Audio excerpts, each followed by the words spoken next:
மகளிர் நலன், குல வழக்கு திட்டம், சமூகத்தில் பொருளாதார சமநிலையை உருவாக்கிட குலவிளக்கு திட்டத்தின் மூலம் அனைத்து குடும்ப அட்டைதாரர்களுக்கும் ஒவ்வொரு மாதமும் உதவித்தொகையாக ரூபாய் 2000 வழங்கப்படும். இத்தொகை குடும்ப தலைவியின் வங்கி கணக்கில் செலுத்தப்படும். வாக்குறுதி எண் 2, ஆண்களுக்கும் மகளிருக்கும் கட்டணமில்லா பேருந்து பயண திட்டம். நகர பேருந்தில் பயணம் செய்யும் ஆண்களுக்கு கட்டணமில்லா பேருந்து பயண திட்டம் செயல்படுத்தப்படும். ஏற்கனவே நடைமுறையில் இருக்கும் நகர பேருந்துகளில் பயணம் செய்யும் மகளிருக்கான கட்டணமில்லா பேருந்து பயண திட்டம் தொடர்ந்து செயல்படுத்தப்படும். அறிவிப்பு எண் 3, அனைவருக்கும் வீடு அம்மா இல்லம் திட்டம். அம்மா இல்லம் திட்டம் மூலம் கிராமப்புறங்களில் குடியிருப்பதற்கு சொந்த வீடு இல்லாதவர்களுக்கு அரசே இடம் வாங்கி கான்கிரீட் வீடுகள் கட்டித்தரப்படும். அதேபோல நகர பகுதியில் சொந்த வீடு இல்லாதவர்களுக்கு அரசே இடம் வாங்கி அடுக்குமாடி வீடுகள் கட்டி அம்மா இல்லம் திட்டம் மூலம் விலையில்லாமல் வழங்கப்படும்.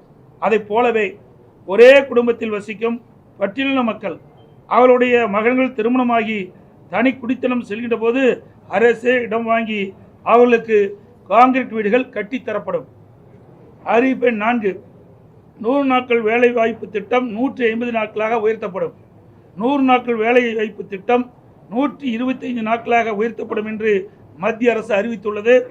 கிராமப்புறங்களின் வளர்ச்சிக்கான இத்திட்டம் 150 நாட்கள் வேலைவாய்ப்பு திட்டமாக உயர்த்தப்படும். அறிவிப்பு எண் 5, அம்மா இருசக்கர வாகனம் வழங்கும் திட்டம். மகளிருக்கு ரூபாய் 25,000 மானியத்துடன் 5 லட்சம் மகளிருக்கு அம்மா இருசக்கர வாகனங்கள் வழங்கப்படும். தேர்தல் அறிக்கை தயாரிக்கும் குழு மண்டல வாரியாக பலதரப்பட்ட மக்களை நேரில் சந்தித்து அவர்கள் கோரிக்கை மனுக்களை பெற்றுள்ளனர். இப்பணி நிறைவடைந்ததும் அனைத்து இந்திய அண்ணா திராவிட முன்னேற்ற கழகத்தின் சார்பாக குழு தயாரிக்கப்பட்ட அறிக்கையை அறிவிப்புகளாக வெளியிடப்படும் என்று மகிழ்ச்சியுடன் தெரிவித்துக் கொள்கிறேன். எங்களுக்கு திறமை இருந்தது. நாங்கள் ஆட்சி செய்கின்ற பொழுது 5,18,000 கோடி தான் கடன் இருந்தது. எந்த சூழ்நிலை, ஒரு ஆண்டு கொரோனா காலத்தில் கூட அரசுக்கு வரி வருவாய் இல்லாத நேரத்தில் கூட கொரோனாவுக்கு 40,000 கோடி செலவு செய்தோம். நாங்கள் திறமையாக நிதி கையாண்டு நிதி சுமை இல்லாமல் நிதி சுமை குறைவாக இருக்கின்ற சூழ்நிலை நாங்கள் உருவாக்கி தந்திருக்கிறோம். ஆனால் திராவிட முன்னேற்ற கழக அரசு பொறுப்பேற்ற பிறகு இந்த நிதி மேலாண்மை அமைப்பை ஏற்படுத்தி நிபுணர் குழு அமைக்கப்பட்டு அந்த நிபுணர் குழு மூலமாக கடன் குறைக்கப்படும், வருவாய் உயர்த்தப்படும் சொன்னாங்க. ஆனால் அதுக்கு நேர்மாறாக நிபுணர் குழு அமைக்கப்பட்டபோது கடன் தான் அதிகரிச்சிருக்குது. சுமார் இந்த ஆட்சி முடிகின்ற தருவாயில் 5.5 லட்சம் கோடி கடன் இருக்கின்ற ஒரு சூழ்நிலை ஏற்பட்டுள்ளது. நிர்வாக திறமை இருந்தால் எல்லாமே சமாளிக்கலாம்.